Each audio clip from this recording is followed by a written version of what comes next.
kedua soal teknis persidangan besok. Seperti yang pernah saya sampaikan, kita sudah mengirimkan panggilan hari Jumat kemarin kepada seluruh pihak, pemohon 1-2, termohon pihak terkait, kemudian pemberi keterangan sudah, dan hari ini sudah juga dikonfirmasi. Memang ada yang belum konfirmasi, tapi sebagian besar sudah.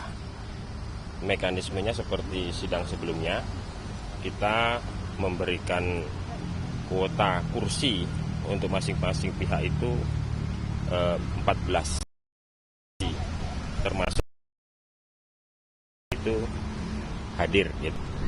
Kemudian soal pengamanan, saya kira juga kita selalu koordinasi dengan teman-teman kepolisian. Ada layer-layernya pengamanan itu, mulai dari seputaran akses jalan menuju ke MK, kemudian di sekitar juga di ruang sidang. Tapi seperti apa detailnya tentu saya tidak bisa sampaikan, tapi yang kita ingin memastikan bahwa besok sidang itu dapat dilaksanakan dengan lancar, tanpa gangguan, tertib. Itu kira-kira. Mulai jam berapa besok, Mas? Besok pukul 9 untuk 2 perkara sekaligus ya. Mas, pembacaan putusan terpisah atau digabung, Mas? Dalam satu majelis ya.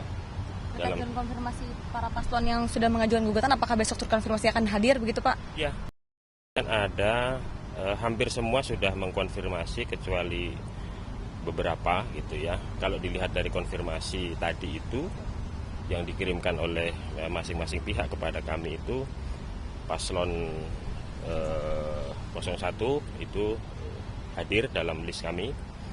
Kemudian paslon 03 nampaknya tidak ada di dalam list prinsipal. Prabowo dan Gibran bagaimana, Pak? Prabowo dan Gibran itu yang belum kami terima konfirmasinya. Mudah-mudahan. Mas, kalau untuk pengamanan hakim sendiri, Mas, hakim secara pribadi gitu, itu ada penambahan sih atau? Hakim ya sudah pasti gitu ya. Ini menyangkut sesuatu yang sangat penting, menyangkut agenda ketatanegaraan, tentu kita menambahkan pengamanan, tapi detailnya saya tidak bisa saya sampaikan. Mas, hari ini masih ada rapat atau? Masih sampai sore ini, sampai kita sekarang di sini ini masih digelar RPH. Memang ada dari 24 jam ini apakah tidak menemukan kata mufakat? Saya nggak tahu RPH itu isinya apa, saya tidak bisa mengakses. Saya tahu hasil RPH itu nanti ya sama kayak teman-teman hari Senin itu saya baru tahu. Ada jaminan hasil RPH itu nggak bocor ke publik? Sejauh ini kita sudah arti itu ya, dalam arti supaya ketertutupan kerahasiaan RPH betul-betul terjamin. Kita sudah siapkan mekanisme dan selama itu diterapkan.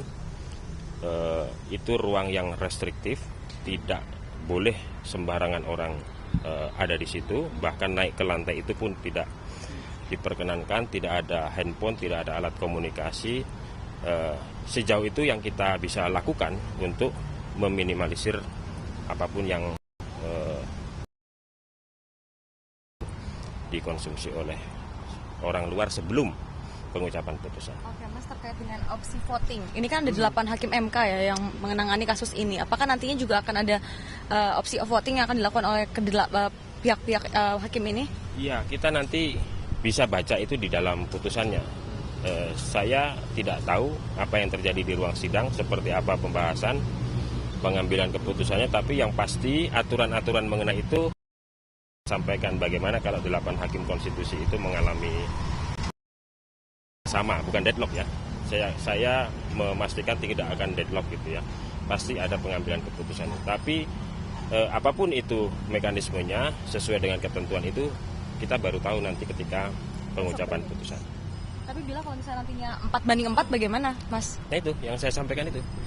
Pasal 45 Undang-Undang MK ayat 8 dalam hal pengambilan keputusan tidak dapat diambil dengan suara terbanyak, maka suara ketua sidang pleno itu menentukan. Kalau ada 4, posisi ketua sidang pleno itu, maka itulah putusan institusi. Jadi nggak ada deadlock. juga terkait masalah sterilisasi.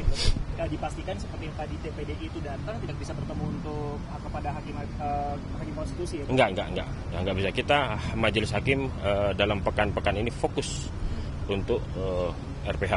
Ini dari pihak paslon ataupun dari pihak terkait berapa orang untuk perwakilan dari? Tadi saya katakan 14 kuotanya. Jadi di kita itu teknis itu penting. Jadi kita kirimi panggilan. Ada 14 kursi nih, mau diisi siapa aja. Ini kursi sudah dikode masing-masing kan, A1, A2 dan seterusnya. Nah itu mereka bisa langsung menggunakan aplikasi yang kita gunakan, mengisi itu A1 itu siapa, A2 itu siapa. Informasinya kalau dalam sepak bola itu 4-6-4 gitu ya. Jadi di depan itu 4 kursi, kemudian di belakang baris kedua itu 6, kemudian yang di belakang itu 4, jadi 14. Silahkan diisi siapa. Kalau Presiden Jokowi udah telepon Hakim MK untuk tanya keputusan seperti apa sih Mas? Saya nggak tahu, silahkan tanya kepada yang memberikan informasi itu. Tapi dipastikan tidak akan bocor. Saya memastikan bahwa mekanisme yang kita terapkan meminimalisir hal itu. Mas, tadi TPDI mempersoalkan bahwa Anwar Usman masih menggunakan fasilitas Ketua MK, ini bagaimana Mas? Iya, kami pernah menjawab juga, memang beberapa waktu ini beliau masih menggunakan beberapa fasilitas gitu ya, kecuali rumah dinas sudah tidak. Tapi seperti yang disampaikan oleh pimpinan Mahkamah Konstitusi bahwa nanti setelah PHPU ini akan dilakukan penataan. Jadi fasilitas untuk siapa diperuntukkan untuk siapa itu tata. Itu rencananya seperti itu. Alasannya kenapa sih Mas harus nunggu setelah PHPU Mas? Ya ini kan kita concern di sini dulu, kita dikejar waktu ini. Dan ini soal-soal yang ya teknis tapi penting. Sebaik-baiknya sesuai dengan rentang waktu yang ditentukan. Jadi memastikan semua masih dipegang Anwar Usman kecuali bukan semua ya. Ada beberapa memang. Saya pastikan rumah dinas itu sudah tidak. Untuk ketua itu apa aja belum tahu? Ya sama seperti ketua-ketua lembaga lah ya. Ada rumah dinas, ada ruang kerja, ada mobil dinas dan